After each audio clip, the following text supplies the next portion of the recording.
United States is so sensitive to these because they want to maintain competition in the market, because that allows for these things to happen. You get quality, you get innovation, you'll get responsiveness to customers, and you'll have businesses. Is literally all it is allowing people to compete in the market. Right?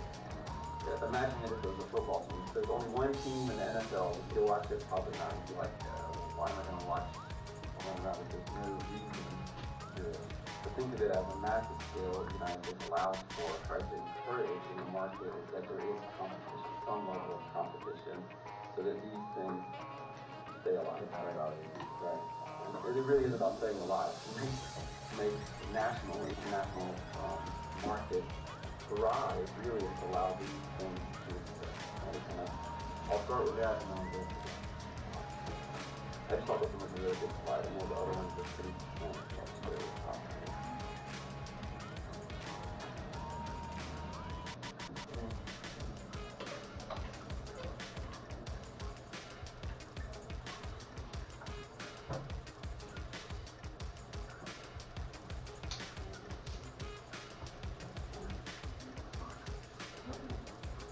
So, welcome to our class.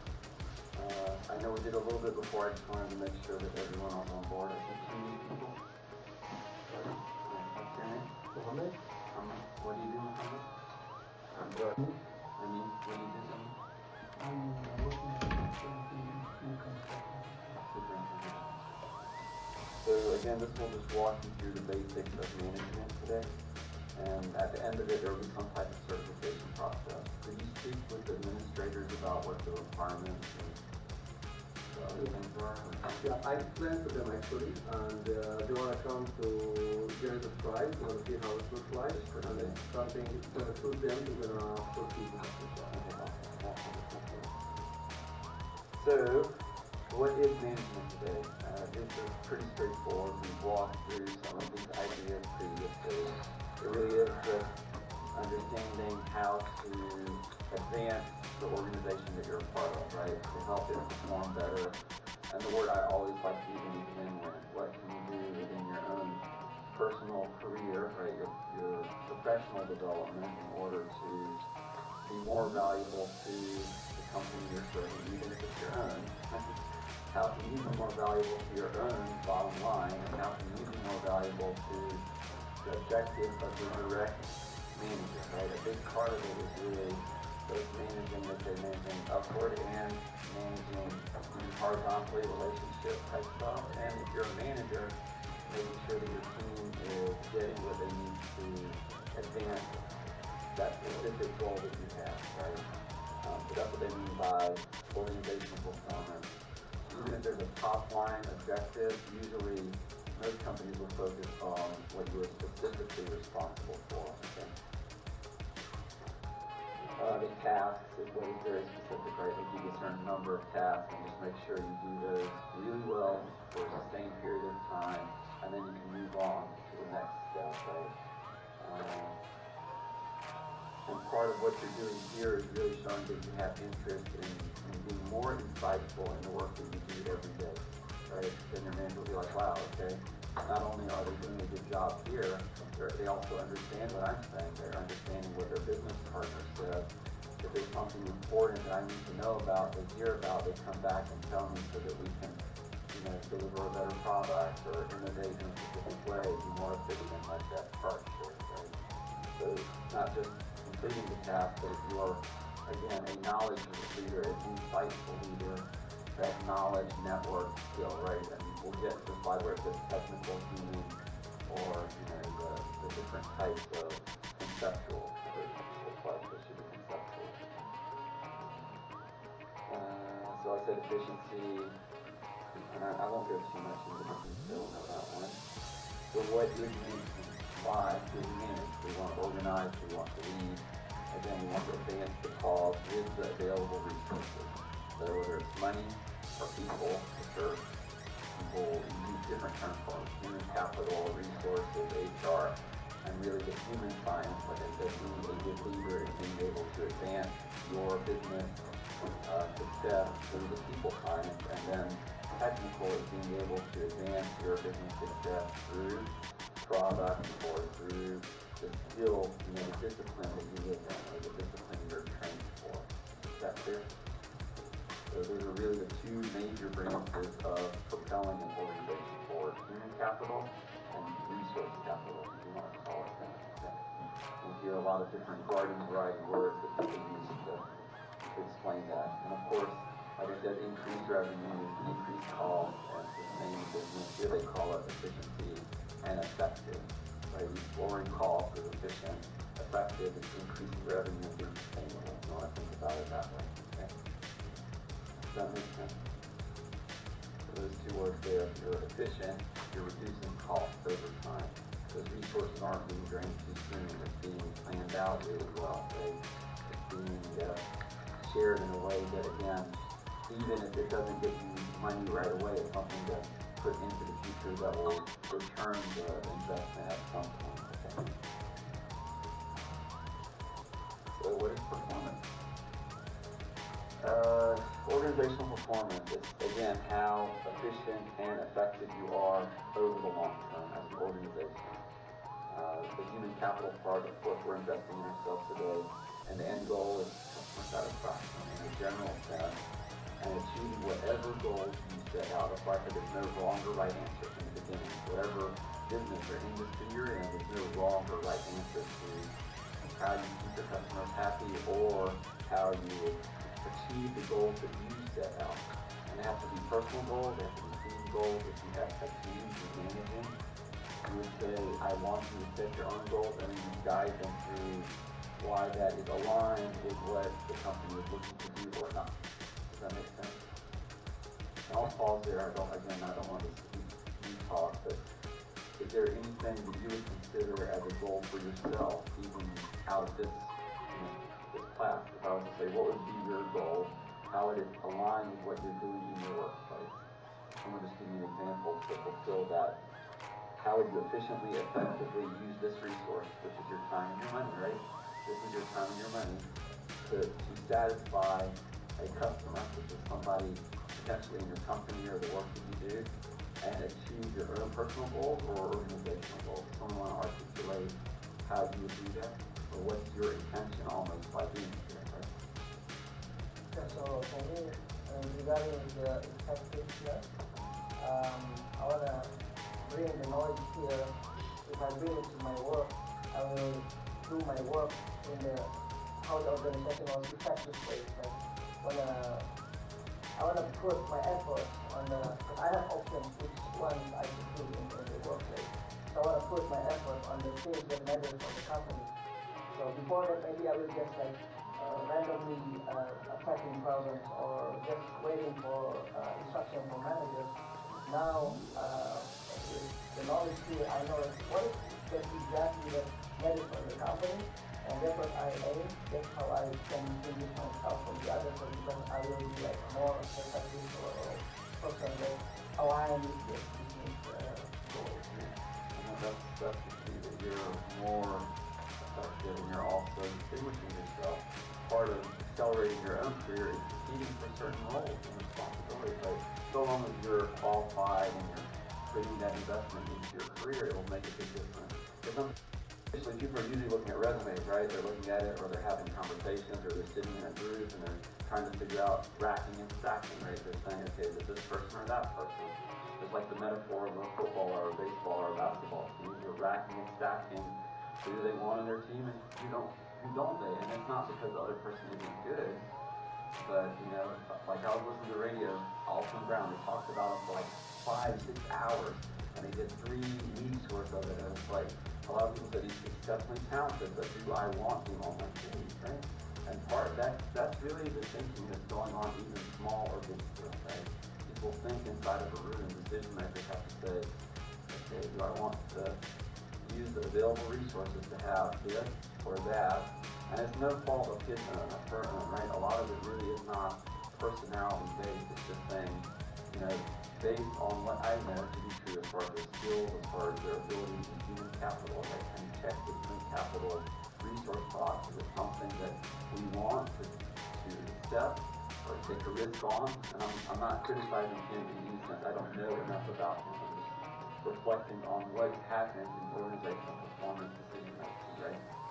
If they have a lot of capital, like the New York Mets or Yankees, right? The Yankees had a lot of money, so they could just really go out there, buy talent, and not even have to think about it, whether the personality was great or not. They just went and bought it, and they were performing at a very high level.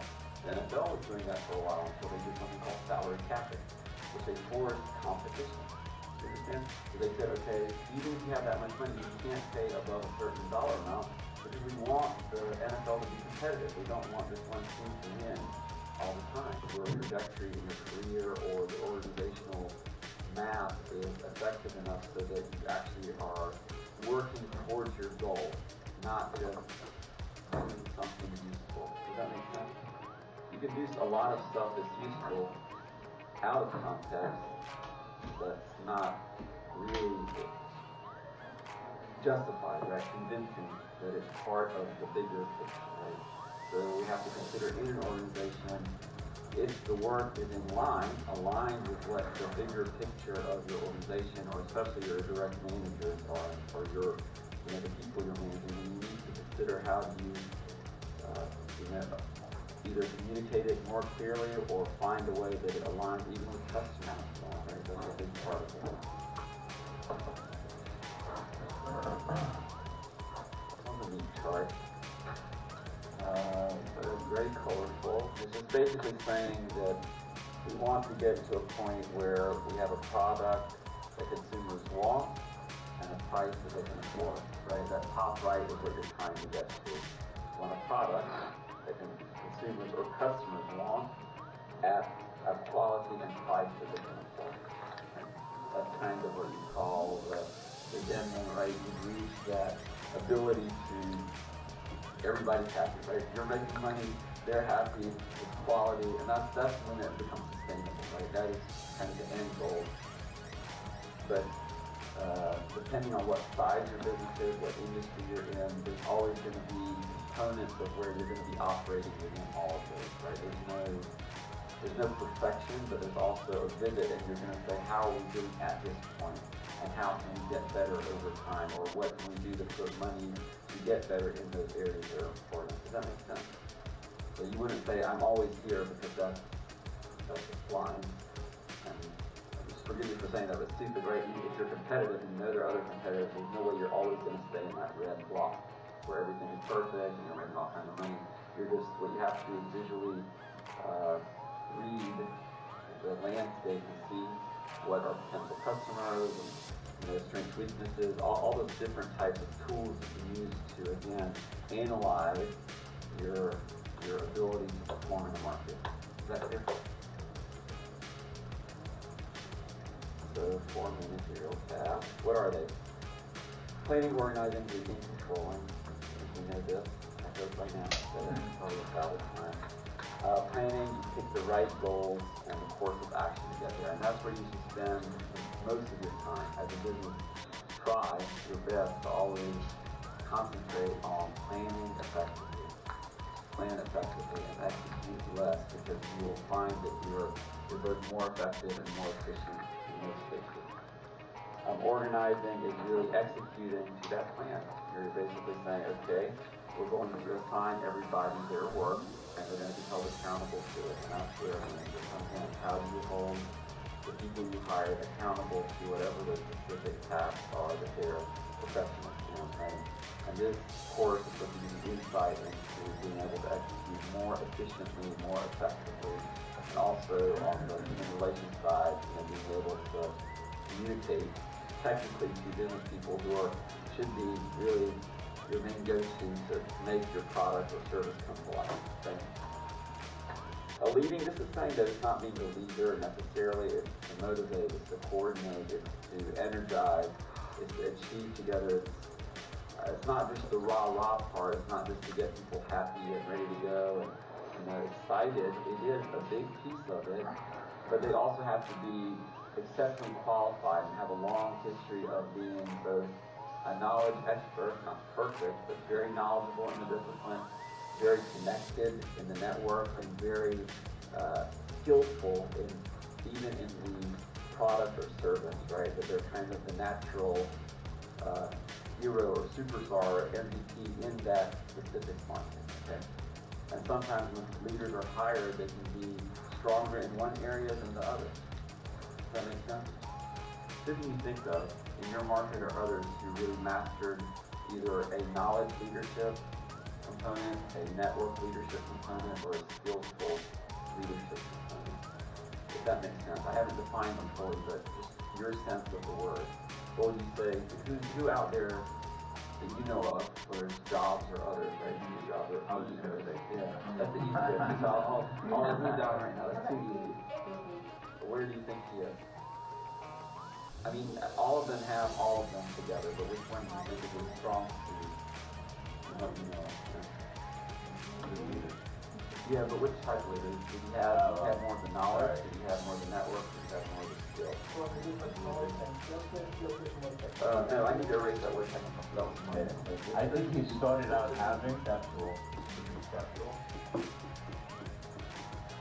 I think he started out having the skills, and he grew the rest, the network and the knowledge. Okay, so his skill in the early phase, and then he grew into them. What about today? Which one do you think he is? Just by need, I don't know him. Tell him Matt. Huh? Matt? Tell Okay, him Matt. Matt, where do you think he fits in? And the knowledge now? Knowledge? Yeah. I would have to agree with Ellen. I mean, he's trailblazing knowledge, conceptual stuff. In Gates, yeah. Explain to me, where does Gates fit in one of those three that you think of? I would guess I think knowledge, the network. Again, there's no right or wrong, just from what you observe. I would have to say knowledge as well. I mean, that's perceptually what he looks at, right? He originated some of these concepts and kind of kept the knowledge piece very solid. I don't see him in the news every day like Tesla, you know.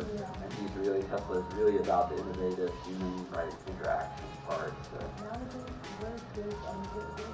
I would still say conceptual. I still think that he's considered some kind of a knowledge, almost guru for those products and services that he created, right, early on. Jobs are the tough one. So where would you put him? Put him in the knowledge. Yeah, I think I mean, he was kind of going I think both. I mean, both the knowledge and conceptual maybe back and forth, right? And he had that quote of saying he liked to surround himself with skilled people, so he wasn't necessarily focused on all the details, right? So to me, the knowledge is like the next level of the skill. It's like the person is good at the skills, but people who have this knowledge is kind of like somebody who has the next level of it. So I don't know, that's my... It really depends on the market, right? Like if I was in a nonprofit, I'd have to say the human capital part is bigger, right? Whatever your industry is, if you're a counselor, right, or you're an engineer, yes, you better have knowledge down, you better have the concept down because you're the early developer of a product that's supposed to, again, make it great in some sense.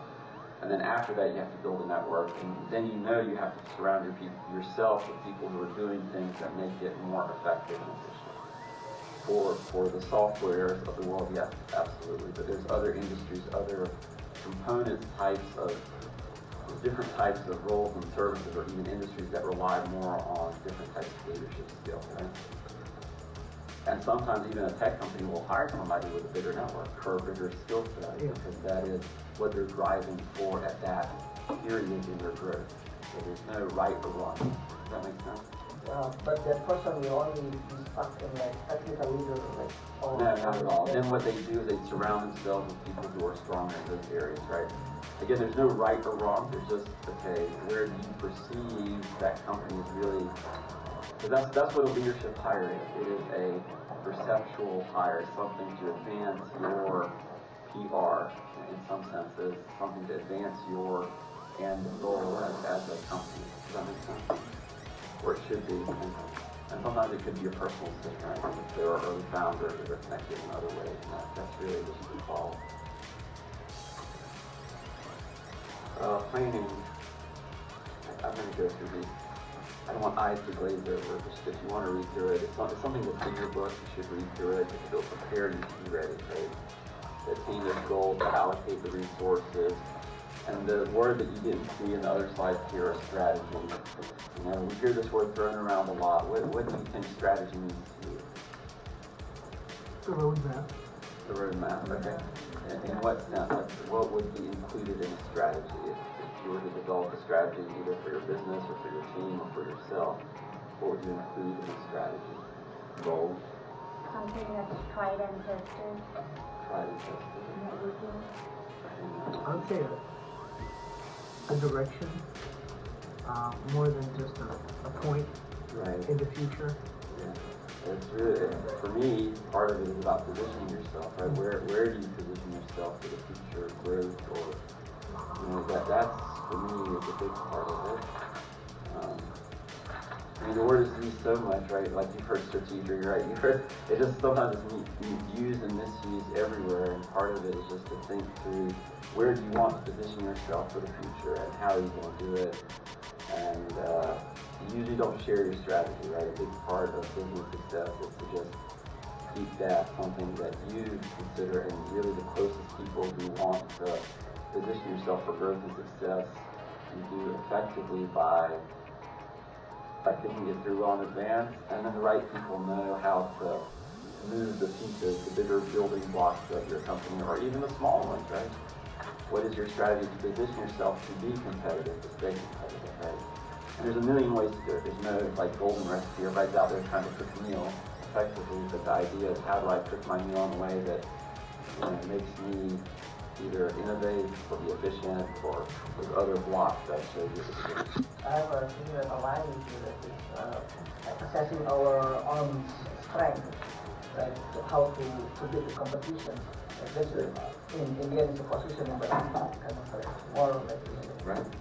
because within the strategy goals is for us to succeed, like, and like beating the competition, and we cannot do that if we are not like maximizing our own strength, because maybe we can fight with anything, but the other guy is bigger, stronger, and whatever.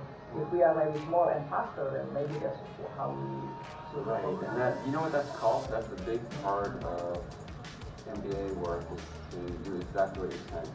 So what's it called when a smaller company comes in and does something, even in a small sense, better and faster? What's that called? A market what? Innovation. Different word. So they're competing, not just innovation, because bigger companies are innovating all the time. Have you heard this word? Yeah, disruption.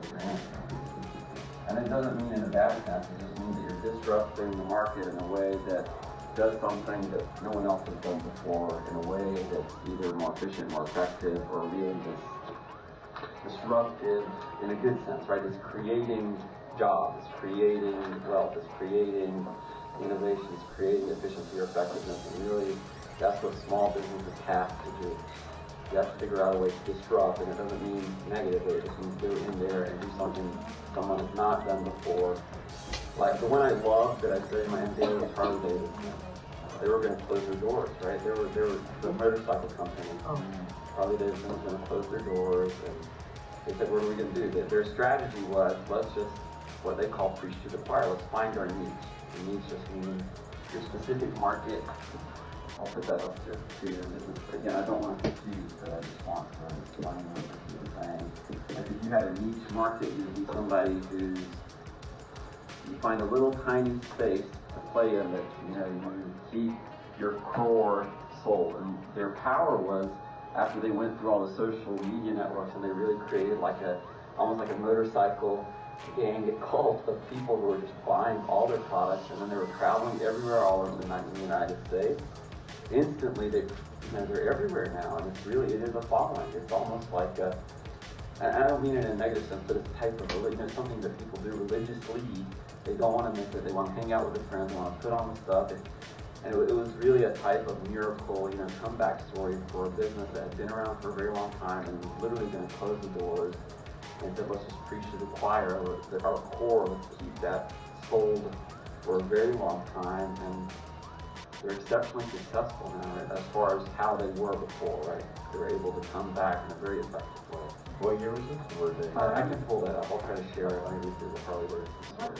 What was the name of the company? Harley Davidson. So yeah, you know, even there, and they added the tailpipe. And when they did these surveys, they said, what would have you ride our motorcycle?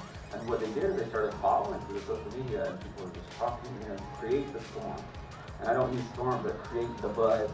Another word, buzz. Create a buzz for your product and your service. You have to. If you don't, there's nothing there for you. That's why I said no marketing dollar ever goes wasted. Because if you're not creating something that people are talking about, nobody cares. Nobody even knows to care in the first place. Right? So really, you have to be at least aware of what's happening out there, right? A big part of business and even politics is about the buzz, about getting your word out, about being competitive and really having something that people want to talk about. So, about the niche,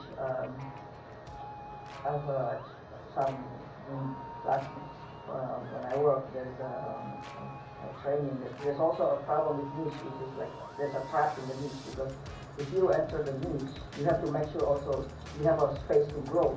Because if not, then you will die in your niche. Like startup, usually we offer niche because we don't want to compete with big companies. But then also after that, you cannot grow. So you have also to think maybe by expanding or adding products.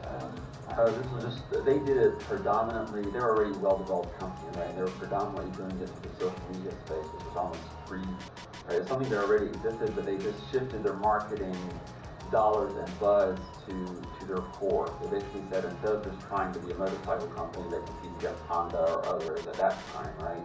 This is how it's spoken about in my MBA is to say, what do we do again as an efficient and effective resource reallocation, right? And that's okay, right? A lot of it about strategy. Sometimes you say, okay, we have the ladder here. As leaders, let's move our strategy. Let's move our ladder to where we're going to make more money, and we know we're going to make more money. Does that make sense? So a big part of it is resource allocation, both in the human capital or the other stuff, is to say, how do I create something more of, right?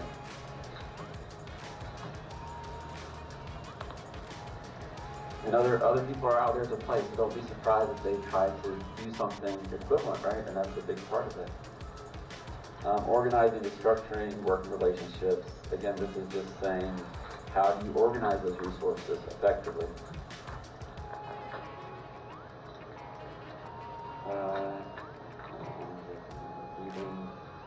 This one, leading turns planning into performance. So after you've laid out your plan, you have to tell people to go out there and do the event.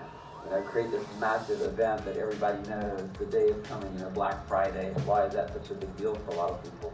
It's the event, national event, people are paying attention, right? It's the right time.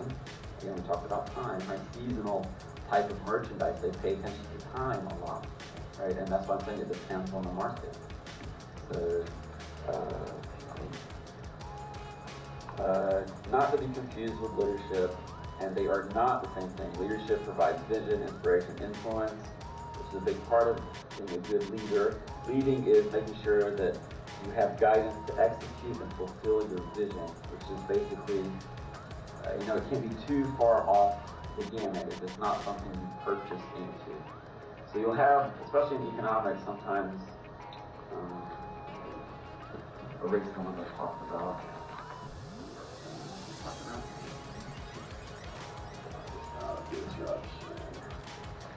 And this is a big part of it. I think, especially people here have career experience, and we'll talk a little bit more about this. I talked about Adam, scarcity, supply and demand, really what it is that creates. So with scarcity also, I was going to mention here, what's most important for like a retail place? If you're selling, whether it's burgers or shirts or anything like that, why is it important, even in a digital space? What's most important? Customer. Price, location, or digital. You got it. It really is still location. Location. So the joke is, that somebody says, what are the three most important parts of business? And then somebody says location, location, location. And it still is, even in the digital sense, right? Why do you pay for advertising spots? even in the Googles, they're paying for a location of a search, right? Even in a space of a brick and mortar, a restaurant, right? Why are they all near exits? Oh, yeah. Wow, hey, let's pull out The some traffic, gas. because of the traffic. Or what do they do usually? What's the success of gas stations? Yes, you fill up gas, but you also go in there and do what? Kind of those tangents, right? The tangent buys, so so that they're even competing, right? That's why you'll see there's what they call horizontal and vertical.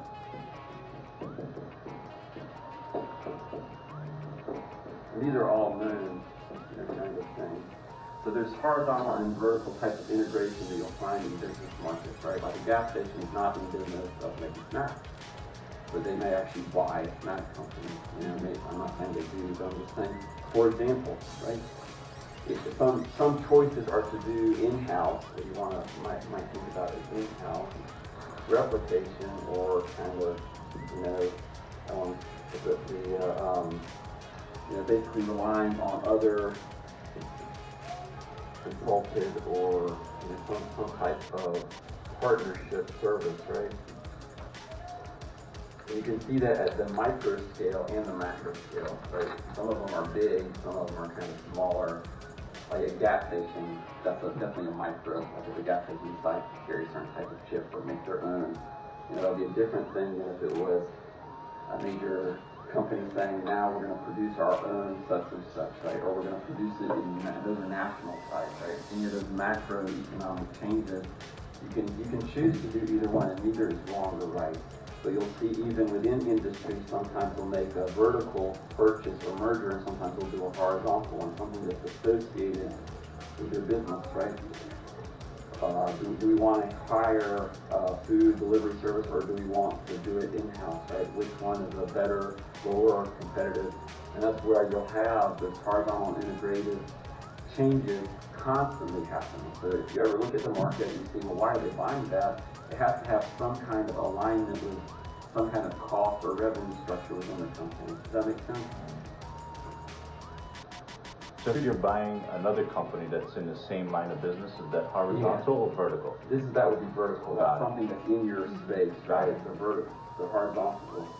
The other way. No, I did the other way. Sorry. I wrote it. I wasn't thinking. Sorry, I wasn't trying to. No, you're absolutely right. Sorry. I'm thinking. No, I wanted him to pick up on it without me. I was making sure you're all awake. That's the eyes glaze whenever I said, keep going through the talk part. Everybody's going like, oh man, when is he gonna move?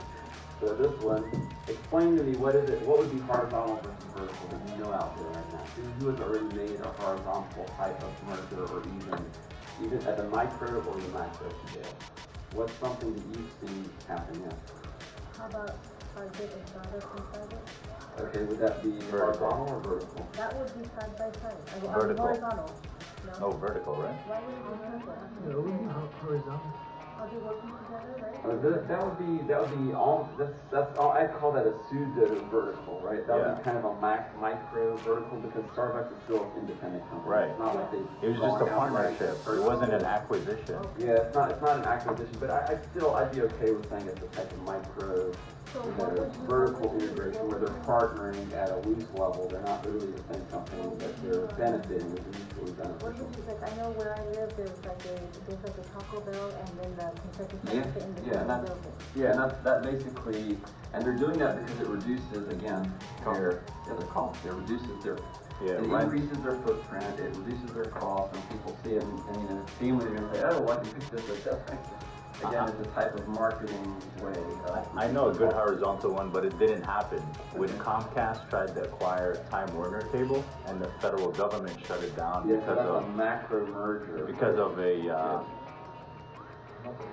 monopoly. So again, this would be like if I have a care company and I'm buying, A different setup. I'm buying the screwdriver company, who makes the screwdrivers or the screws on it, right? That would still be within the same, it's manufacturing. You want to call it industry. If you go down to Yahoo and you're looking through all the industries, it's basically buying within your industry. Make your purchase of a company or some kind of connection that's within your industry. You know, because It's kind of like having, retail, Starbucks isn't, right? sorry.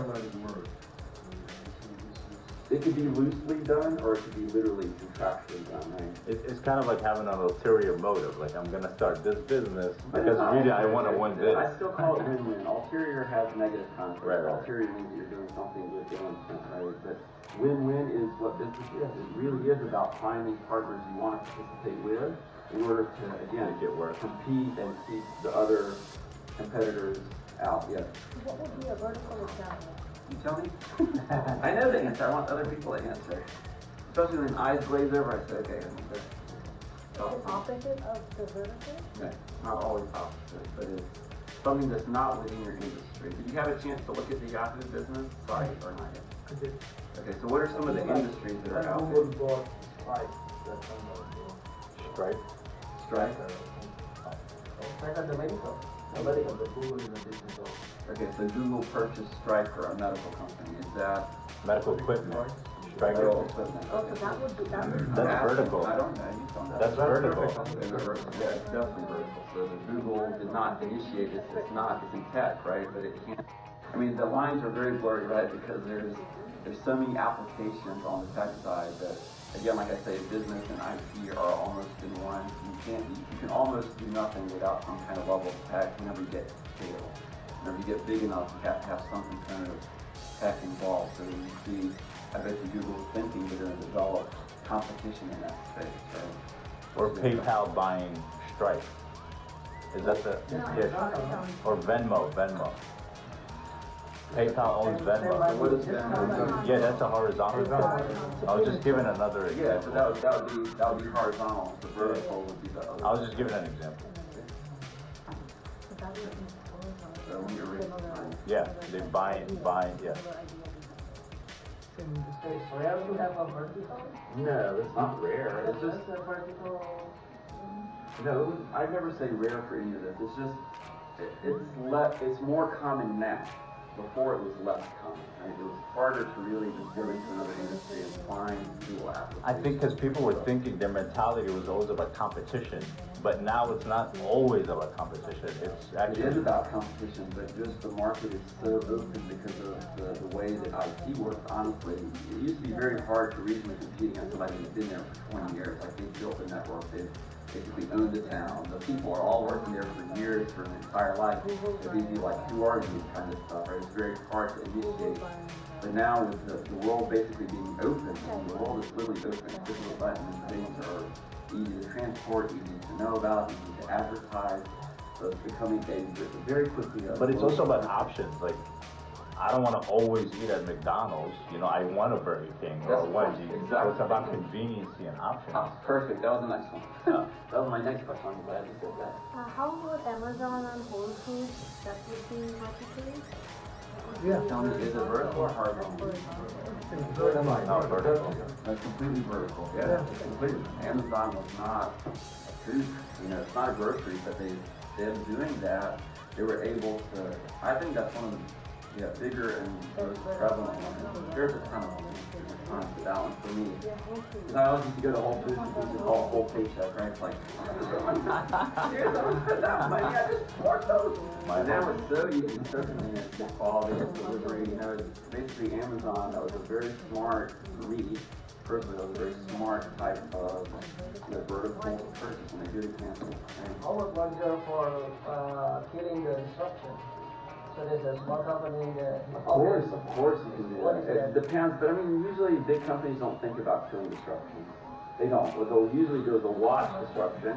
The disruption is small, and then if it gets big enough, what will they do? Buy it. Yeah, it's like saying, Consume that it. little fish. That little fish is getting big very fast, and I'm then the gonna big eat old it. whale says, ooh, look yummy. How about we just make them a part of our big company? Typically speaking, right? That's what's going to happen. If they're disruptive enough, then at some point, can the fish swim fast enough and get big enough to say, no, you're not going to eat me, right? That's usually what. But now there's so much, depending on the industry, depending on the location, depending on kind of the ins and outs, whether it's IT or not, a lot of legal other stuff will play into it. But the concept is, please allow for disruption. Those big companies love disruption because it really allows for your your industry to move forward. If it doesn't, then your industry is going to, because what happens with bigger companies, they're actually restricted, right? They really are internally. There's so much profit, so much discipline, so much really focus on getting things done. They're not necessarily just really thinking outside the box, right? They want disruption, they want innovation, they want new players in the market to see what is possible. Why are big old company leaders going out there and paying for it to happen? They're literally paying hand over fist to see what's the next big thing, right? Kind of thing. Does that make sense? So good businesses want disruption, but not in the sense of complete chaos. You don't want chaos, but you want disruption to create new ideas, products, service, innovation, and stuff. So disruption could be both vertical and horizontal, happening both ways. Well, disruption I want you to think of more in a small scale. It means that a new player has come to the market, they're doing something more efficient, more effective. The horizontal and vertical integration is more just about staying more competitive and also keeping some of your long-time major competitors out, or getting 1 foot ahead. Does that make sense? There's just, again, there's no right or wrong answer. It can fail, right? Sometimes they'll come together and break apart, and it's just part of the process of growth for a market. And then he said, not just location, but convenience. What are brick and mortar selling? Why would somebody go to a brick and mortar place? I don't know. Who knows what brick and mortar means? Yeah. It's like the physical shop that Yeah, physical shop, right? Yeah, the physical I was shop. surprised when I knew. Why in the world would anybody go shopping? Why does anybody go shopping? Why not just sit at home? What is it about shopping that you feel? There's still some markets that you really need to be physically there. No? I mean, I am sure they could really put it on and this is a big argument now. Most people are saying, brick and mortar is a thing of the past, and it's becoming that way a lot faster, right? But it doesn't mean that still convenience is a big thing. And even in the digital, don't ask me stuff. It's more of a It's about convenience, and even digital is really about convenience. Why are the brick and mortars disappearing? It's because it's less convenient, quote unquote, and it's not always the case. I beg to differ, actually. I'm still kind of the generation that likes brick and mortar. But think about the size, for example, just like what he said. It would be more convenient to go to the store, get the right sign, and come back. Exactly. As opposed to order it, give the other one. And I've seen, honestly, this is, again, it's just one person's experience, one voice. But for example, if I order something, and what if I get like 12 of the wrong product? It's like, oh really? I could just go in there and bought it myself, right? And it's not to say if I would have gone in there, I would have found it, right? Because I could have gone there and they could have not had it in stock or had it dropped. So there's trade-offs. Right? Yeah. I still, from my business perspective, I think brick and mortar have a place because it's still, I don't want to go too deep into it, there's still let me put it there. So the redundancy, like this morning I woke up, I'm trying to get the PowerPoint slides. The idea of redundancy in a market is just smart, right? Again, like big companies don't want to kill disruption and innovation. I would still say in a world of digital where it's probably the best and the most convenient, it's still smart to have some level of brick and mortar as a type of redundancy to say, for some reason, it's not working, I can still have a way to go and purchase a product or a service. Does that make sense? Yeah, what about like the Barnes & Noble, some say that Well, the reason they survived, honestly, against other bookstores is because they were able to do both masterfully. You see a lot of other bookstores disappearing, but Barnes & Noble or even Amazon or other book type of focused companies were able to do both. And that's why I'm saying redundancy is a big deal. That means do both, and do both very well. That actually makes you more competitive, right? Because it gives you, what's the big thing about market economy is what? It's choice. You have the right to choose. People love to be free to choose. They like options. Yeah, options. And it's also smart. It's competitively smart. even if you have capital, and it's a capital asset, like you're saying, you still have capital assets too. It also gives you something to compare it to. Like if there's only one person providing the service, you have nothing to compare it to. Am I getting it for a good price? Is it the best service? Exactly. Is it what? And there's a lot of other considerations, but that's absolutely right. So just think about, and a big part of brick and mortar too is being able to socialize ideas and products and services. And you can't do that as effectively yet through digital, in my view, right? Like we're sitting in a room, you can actually have face-to-face eye contact, know people in depth, and still, try the product, try the service. And there's a very powerful component of doing business that is still based on human relationships, right? And I don't think that ever goes away, really. Full on. Unless we have robots.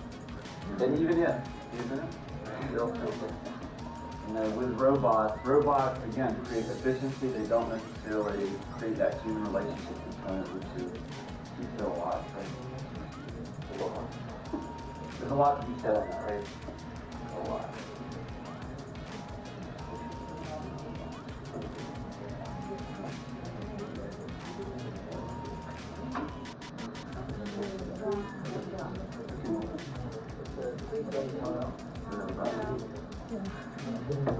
What do we need?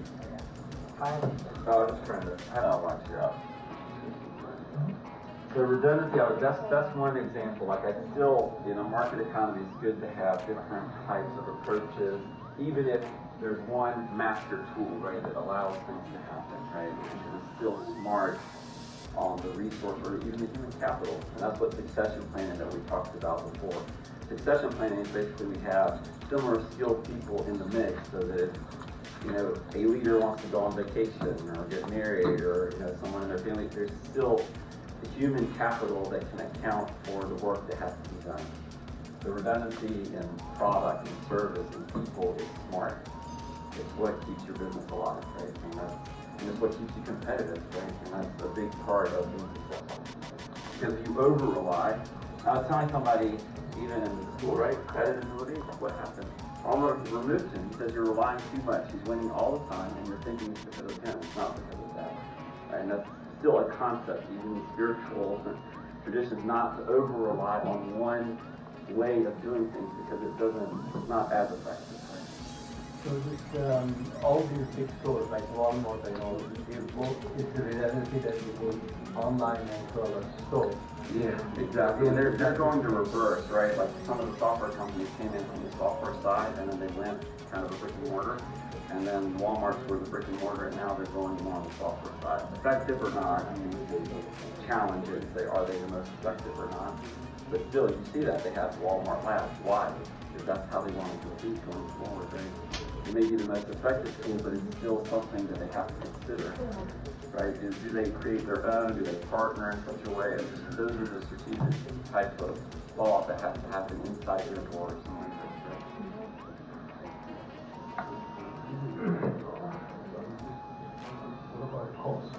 What about cost? What do you want to do? So redundancy, yeah, so that's a good question. You want to take a risk. If all your other competitors are doing both, you want to take a risk or do you want to be out competed, right?